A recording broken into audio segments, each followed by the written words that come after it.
Hello, everyone. Welcome once again to our amazing podcast session. And this time, we have got a new topic for you all. And this is how to do the literature review and its importance in the methodological approach. So, again, before we begin, I would like to give a very small introduction about Brain Aura. We are a small team of experts from various academic and industrial backgrounds. Our services are cohesively designed for young PhD grads, academicians, researchers, and entrepreneurs. We provide services ranging from thesis writing support, research support, data analysis, skill development, and much more. Visit our website www.brainaura.com to know more about us. So, as I mentioned earlier, that we have a new topic today, and that is how to do the literature review. And for that, our today's speaker, her name is Divya Thiagarajan. So, I'll give a brief introduction about Divya before we proceed. So, she has a doctorate in experimental immunology and molecular biology from Karolinska Institute.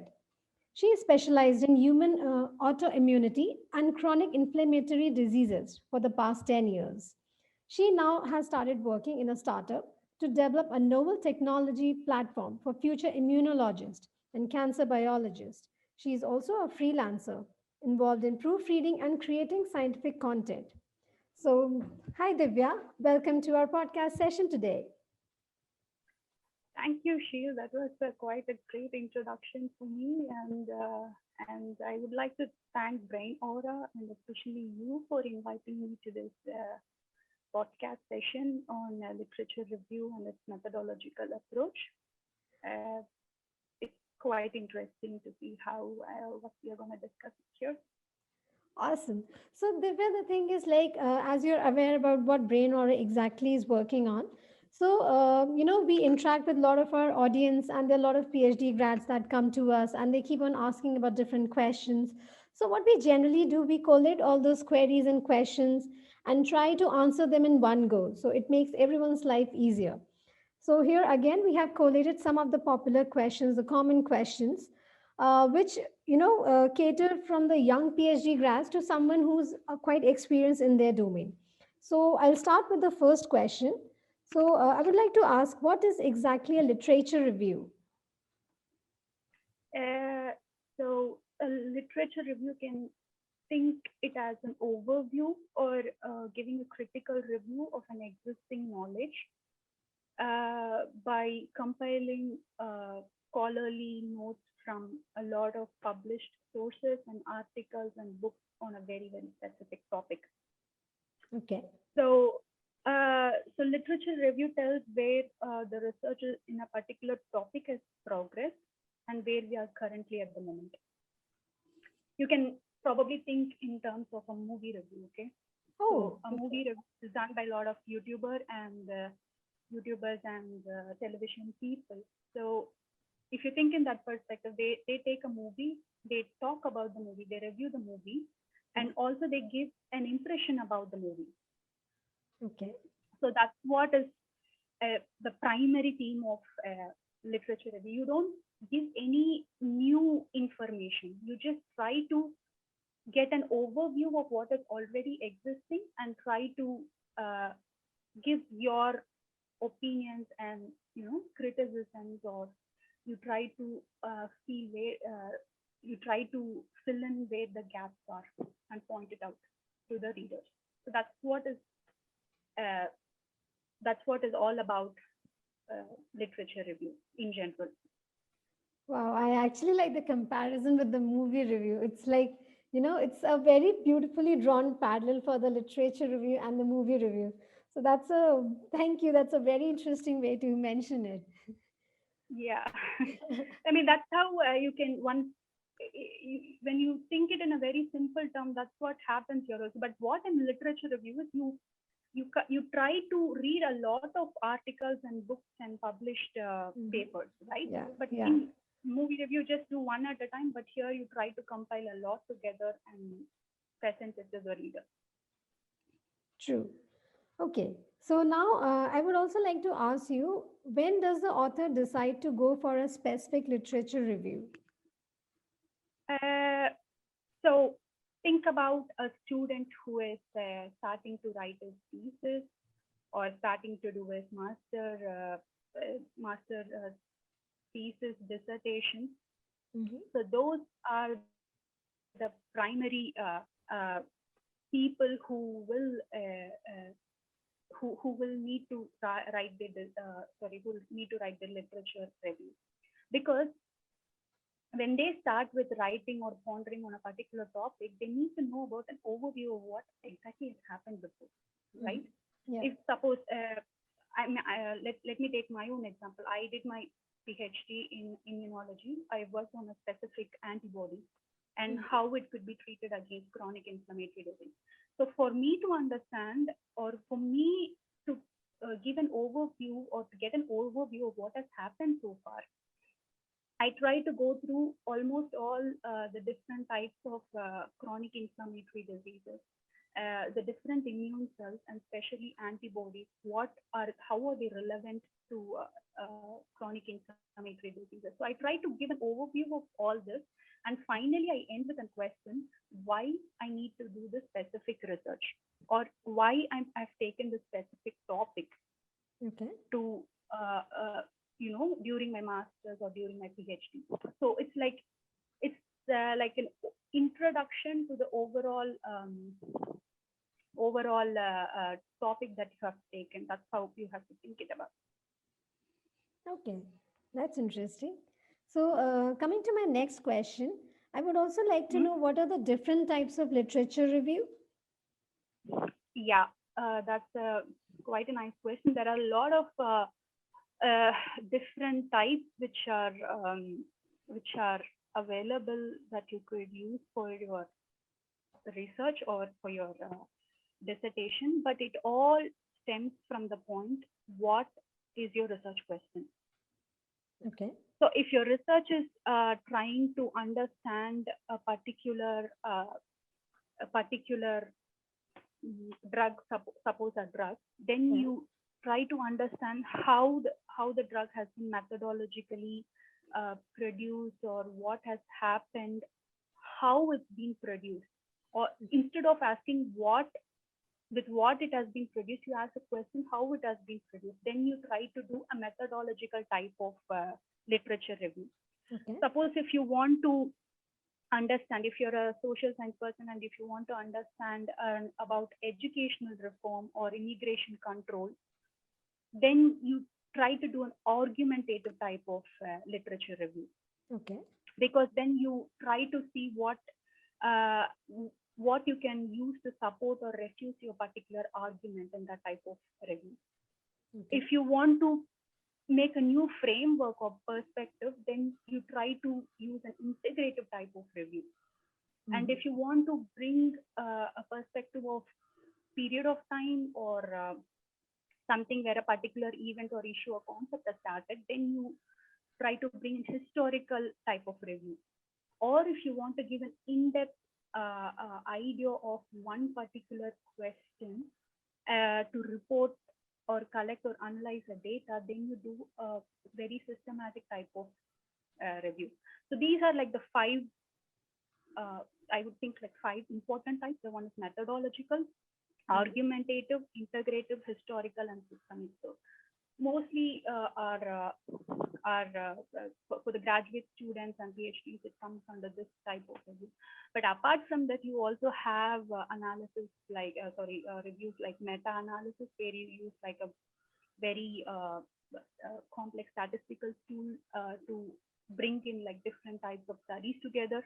Yeah. And sometimes you could do overview or umbrella type of review or state of the art review. So it all stems from what question you are asking, and what is the answer that you really need from the question that you're asking. So with that, you go to that particular type of review. Okay, that makes sense. So, another question which we have come across, and it's like a lot of PhD students, they keep on asking us. And I think a lot of students have also faced challenge in this. And that question is like how to prepare the outline or a certain structure for the literature review, how to go about it. Yeah. Mhm. So this is the like kind of crux of this podcast, right? Like how Yeah, do you really do it? exactly. So the first important thing is spend a lot of time in reading. Mm-hmm. That is just, you have to really spend, and you have to first understand your question, what it is.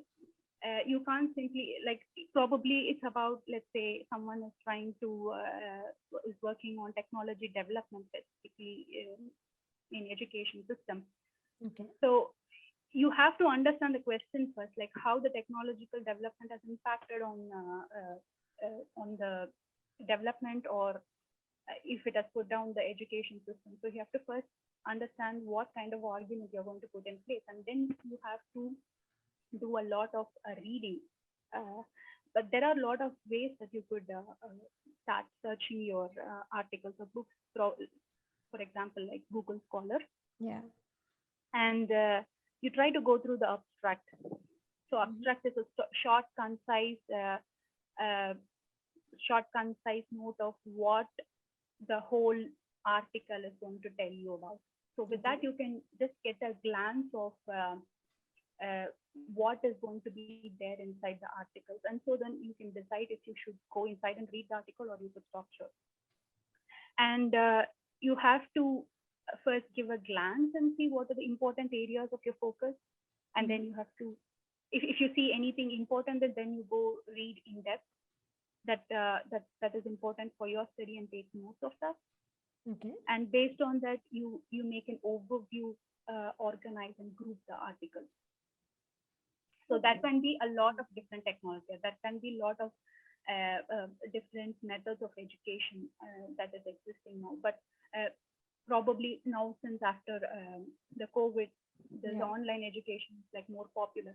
So you Yeah. try to group articles which is specialized on this online education, or you try to group articles which are based on conventional education. So that could reduce a lot of time in the future. And then you try to look into the strength and weakness uh, Yeah. within the article. You try to segregate them, and then you try to make an assessment for yourself why you have done the particular method, Mm-hmm. why you've chosen the particular method, and or the concept or the rationale or the idea, whatever it could be. But you have to make yourself understand why you're doing that in the first place.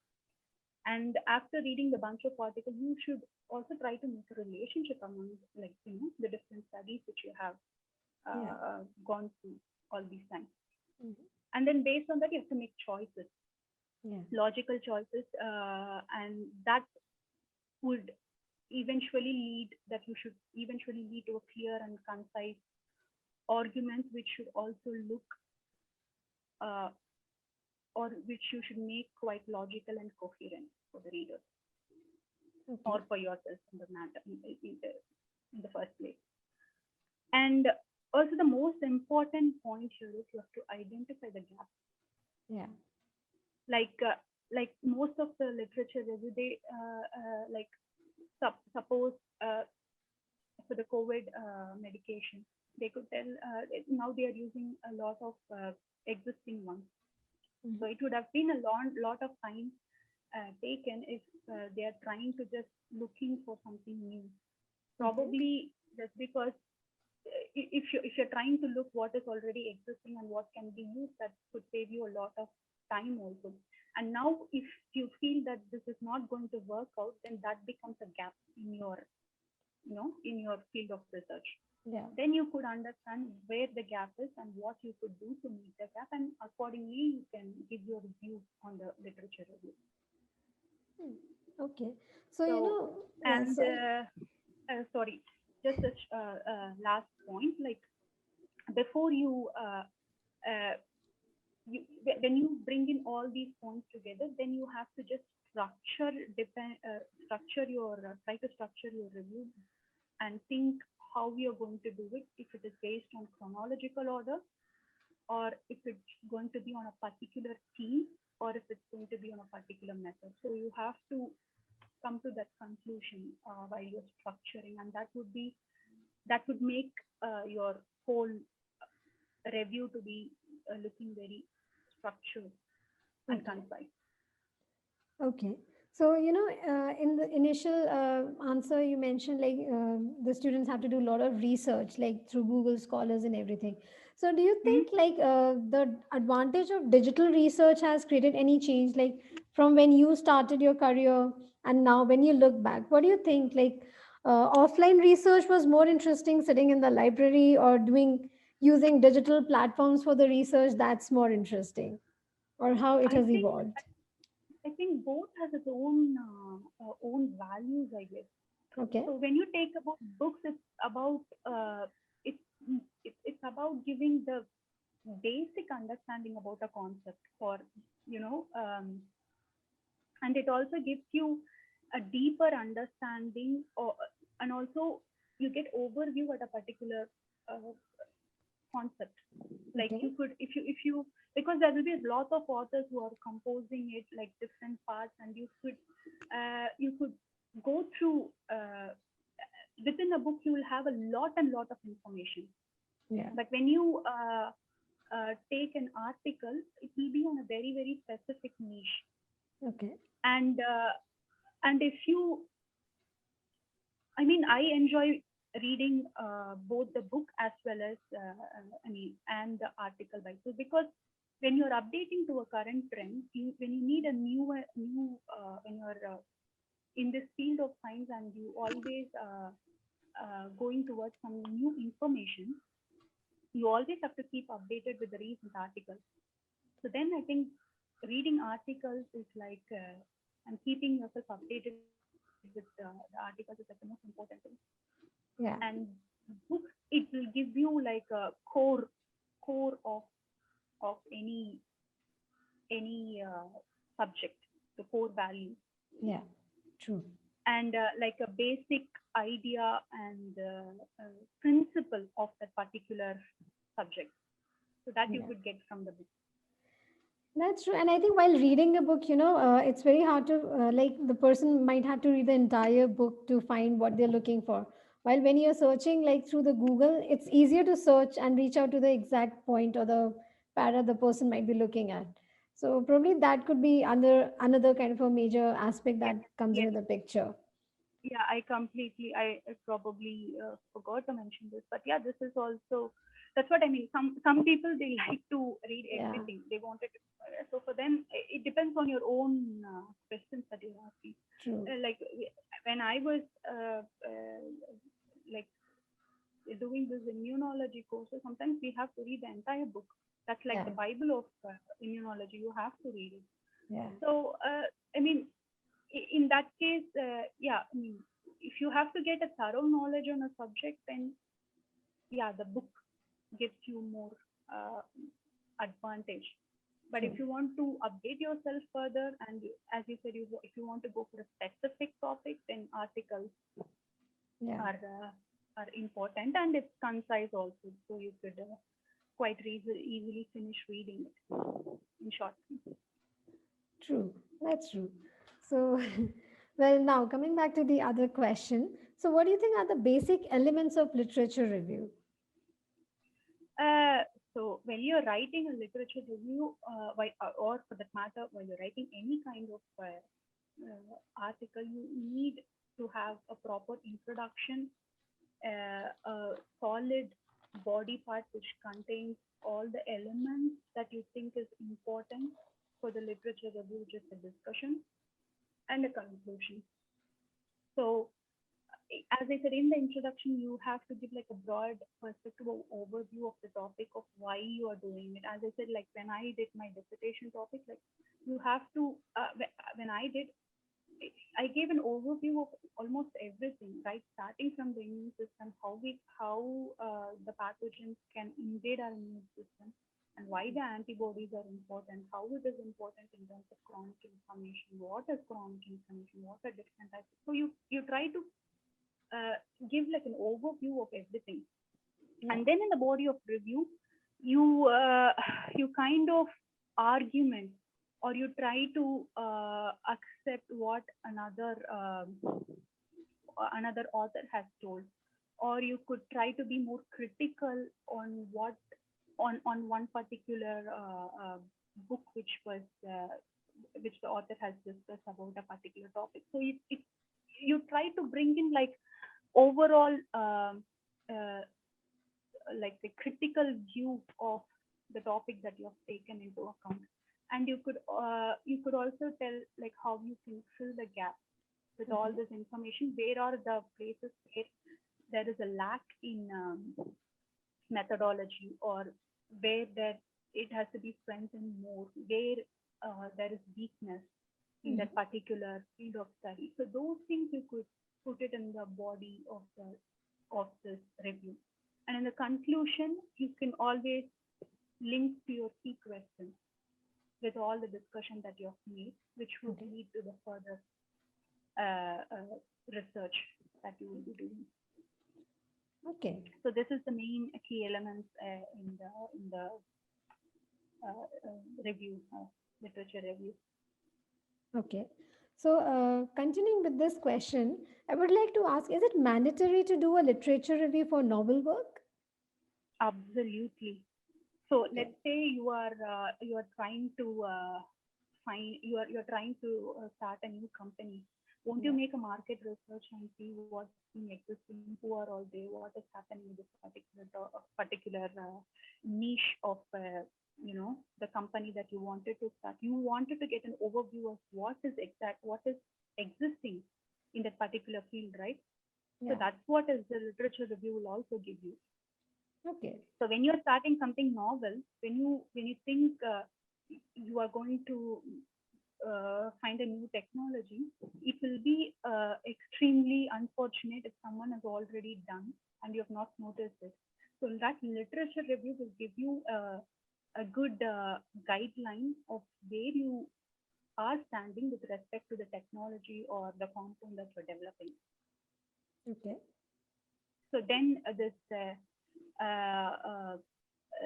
literature review will help you to understand what Hmm. you like, where you really stand when it comes to uh, the novel technology or novel work.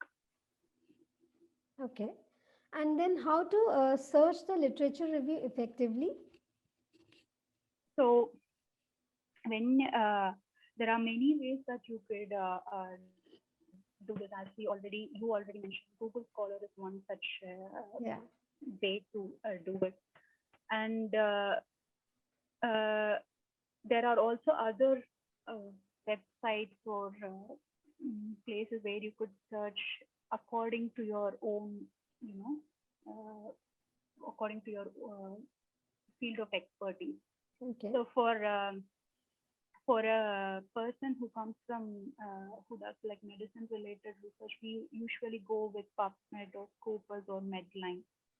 Yeah. uh, for someone who do economics, they can get in more into econlit or something. So there are certain websites which is specific for their own uh, uh, field of expertise. But always you could also go to your own um, university, and you could find a lot of information, Mm. or your university library, where you could get access to a lot of different sources to get the literature done, to find a particular literature.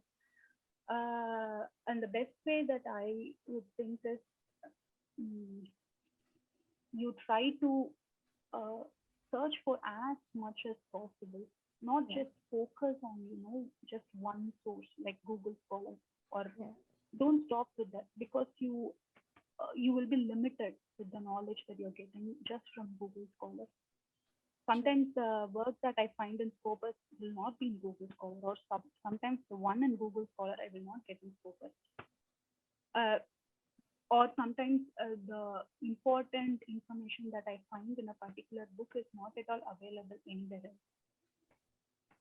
So you should try to widen up as much as possible depending on your niche. Okay. Yeah, that's true. I mean, And there. also, you should, while you're searching, also you can make it effective by using a lot of Boolean operators like and, or not. Like when we discuss this example of technology development on school, education system, you could Yeah. use like technology development or education system, or you could just use education system. or you could use for technology development and education system and conventional education, for example. So when you're making it more, when you're telling the search engines like you need this to be more complex and complex, then uh, you will get more and more search hits for the particular topic that you're searching, Yeah. which will lead to more diverse diversification of the topic that you're searching. Okay. And then how to refer a literature? Uh, the literature, usually you have like a lot of software. Personally, I have used EndNote for my all my work. Yeah. That has worked best, but it comes with a price. If suppose you need something free, then I saw that there is something called Zotero, Okay. and even with Mendeley, you can use. I think you can use the basic edition for free. So those are like primary ones, and which is also seem to be quite reliable, Mhm. that you could use for your reference, citing your reference. But apart from that, there are I saw a lot of different or tools which have been used now, but it it asks for like different platforms, like if it's web based or desktop or Linux. So if at all you have such kind of other or Java specifically, so if you have like particular platform, then you just go for it, and otherwise you just use uh, I saw predominantly Zotero to be very effective. Okay. If you don't want to pay a lot of money, then you can go for Zotero. Okay. So, continuing this, there's this another question which has been pretty common. So, we want Hmm? to know how critical is a literature review for patent filing? Yeah, that's a good question. So while we were talking about the novel work, I think I told you about how important it is to understand what is the gap in the field or where Yeah. you exactly when it comes to development. So uh, even well before the patent filing itself, this literature review comes into play. Okay. But during the patent filing also, there will be a separate section, I think, where you have to mention about the background of the work, like how how did you derive to this point. So I think at that place, this literature review plays a quite a great role.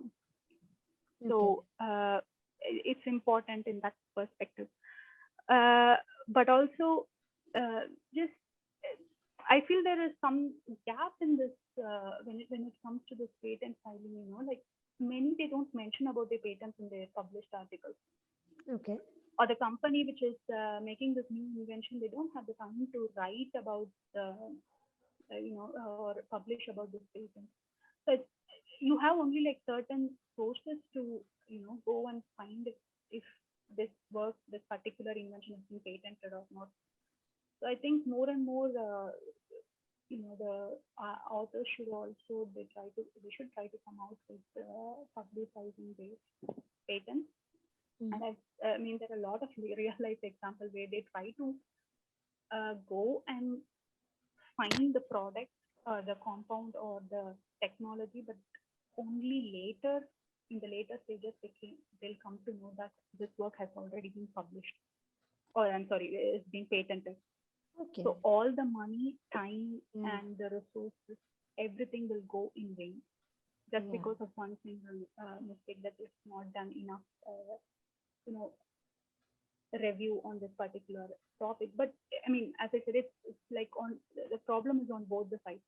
Yeah. It's about finding if it's already been patented, and Yeah. also it's on you if you've done the right review Okay. to know everything about the field of research that you're doing, and if this is not being patented already. Okay. That makes absolute sense. And then how to download the literature? Uh, one good way, I mean, uh, Now there are a lot of journals which kind of give free access. Uh, like you could just go and download, you get the PDF. But in most cases, very highly high impact journals, they don't do that. They you have to pay money for that. Then if your university has an agreement with that publishing company, then you still might get access to such journals without any problem. But even in that case, the students, they will not have any access to these kind of articles. So one of the tip is to just contact the author by themselves. Just say, hey, I'm interested in this work of yours, and it will be nice if you could share this article. If they share, then it's good. Then otherwise, yeah, you don't get it. And other way is probably you can ask one of your friends who are in this big institutions who could get, Yeah. the articles for you. So these are like ways that you could get the articles to read. But now the journals are kind of moving towards becoming giving free access. That's like another hugely debatable topic in the field of science, because when you do the research, when you're putting a constraint on the readers to read it, what is the fun of even doing that research? So it should be accessible to everyone. So this is like a challenging part, but I think the journal companies are trying to resolve this somehow. I think it will be more and more possible to get free access to a lot of journals. Yeah, and that will be so helpful in long run, I think. Yeah, exactly. Yeah, but I think the easiest would be if you don't get any source, probably you write to the authors. Maybe they most probably send the PDF to you. They'll be happy if someone is reading. So yeah. That's amazing. So, like we have discussed about literature review and their different types and outline structure. So, we would like to know that in your experience, what you have seen an author faces the challenges when they are doing the literature review. So the one easy thing to easiest challenge that one could face is to lose focus in the first place, because Okay. writing, it always needs to come with a huge amount of interest. Yeah. uh, you if And it is always challenging to write something, even if it's your field of uh, expertise. It takes enough strength to write something. So that's the first challenge I feel. So you have to just keep yourself focused and uh, about finishing your writing. And when it comes to students, they sometimes lack relevance. Yeah. They try to go around the topic, but they don't come to the specific topic. Hmm. So this is another challenge. And some, they have selection bias. It Sometimes you just you are uh, you just read articles from a particular author, and you just try to take only their views in that particular niche. So then Yeah. you try to you have a biased view of uh, that is like a common problem which should come out. And in the writing itself, sometimes the structure is not maintained. Okay. Yeah. It's like everywhere. Sometimes you could see that if you're suppose if you're writing a topic which is chronological, someone would start with like earliest, say early 60s, and then they should move to 70s and 2000, and they should come to the present. But some students, what they do is they start somewhere around 2010, they try to go around 70s, and then come back to 20 and 2020, and then go back again to 1980. So there is no proper structure here. Okay. So it all comes with how you organize when you, and how you put your article together, and how you cohesively see this whole discussion in a bigger picture. So that kind of solves the problem. And some also try to only depend on Google or Wikipedia, or like very generalized area. So these places probably they could give a very general idea of what you're searching, for example, but Yeah. not like a very comprehensive idea of what you intend to give in a review. That's not enough. So most of them uh, they try to stick to this Google or Wikipedia information. So that is just to for someone to understand what the topic is about. It's not about everything about the topic. So try and go out and read more from the books and the articles and what is relevant for your topic. Okay. That makes sense. So, one of the question that has been pretty common, and I think I've missed it, so I'll ask now. So, what is the difference Yeah. between a research article, systemic review, and literature review? So yeah, this is actually a nice question. Like the research article is like you give a very novel result to the world. Yeah. It's like that's the first time anyone is going to see such type of result. So that's like a research article. You try to put some new information. Whereas the systemic review, it's like you give a thorough knowledge of the topic, like using a lot of tools and systemize them. Like you can see like the pyramid. You try to systemize in such a way that you go from the bottom to the top. Yeah. But Okay. literature review is more like an understanding of the topic. Hmm. You try to give like a broad overview. Yeah. Okay, this is what has been existing so far in my field, and probably this is what is lacking or missing.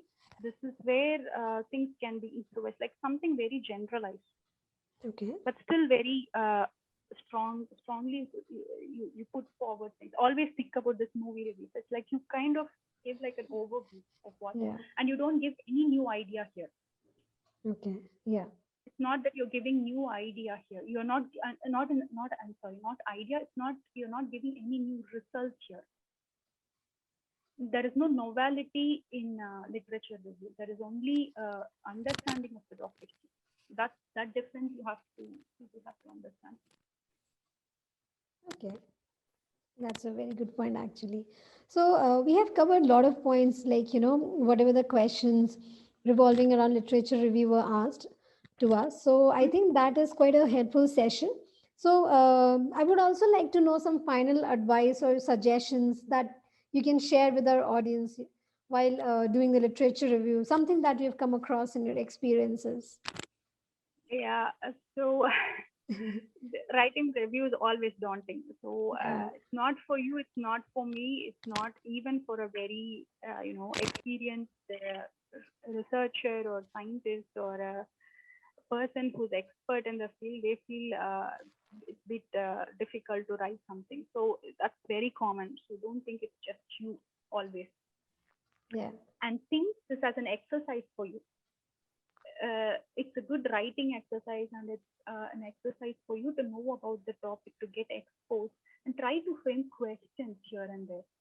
So that allows you to even think about the topic in a in a deeper sense. So Yeah. try to always correlate when you start, when you read. Try to no, don't just accept what anyone is telling. Mhm. uh, there is, if a person A is telling the technology is good, there is always a person who is telling technology is not good. But try to make your stance what is good or bad, and try to give your view on it. Yeah. Try to be a critic. So that's more important. That's what someone at your stage, I mean, writing a review will enhance you as a person. And uh, always try to enjoy and own what you write, and try to have it in try to remember that you're making things easy here. Okay. So just because you're writing review, you don't write. It's not that you put like millions, thousands of articles together or books together and make it more difficult. That's not the whole point of this review. It's about making things easier for you, making it's giving a clarity for you how you should see the topic and how you should overcome and what should be done. So always have in mind that it's to write it in a very simpler way. Keep it simple, enjoy, and own what you write. That's my idea. That's my take. And sometimes the last thing, sometimes people they do when they start writing, they lose focus and they just don't finish writing at all. They just procrastinate. That's very very common. So Okay. try to write. If you start writing, then just finish it, and you Mhm. can later improvise whatever the language or the scientific part, or if you want to include or exclude, you could later do anything. But when you start writing, finish. Have a timeline and finish it. So that's also another point to be added here. Okay. So, yeah, that's a very helpful suggestion. Hmm? So, I think our listeners have really enjoyed today's session. And I hope everybody's question now have been answered when it comes to literature review that have you guys have been asking for us pretty long time. And to Divya, we are so thankful that you came here today and had a great conversation with us. So, from the entire team of Brain Aura, we are extremely thankful to you for joining this session today. Yeah, thank you very much, Sheel, for making us feel comfortable and asking nice questions. That I hope your readers and users and your the students who come to you they get benefited to at least a little extent by this podcast. And I wish everyone all the best for their writing process. Thank you so much. So, thank you, Divya, once again, and hope to catch up with you soon, sometime on another new interesting topic. Thank you very much. Thank you. Yeah, thank you.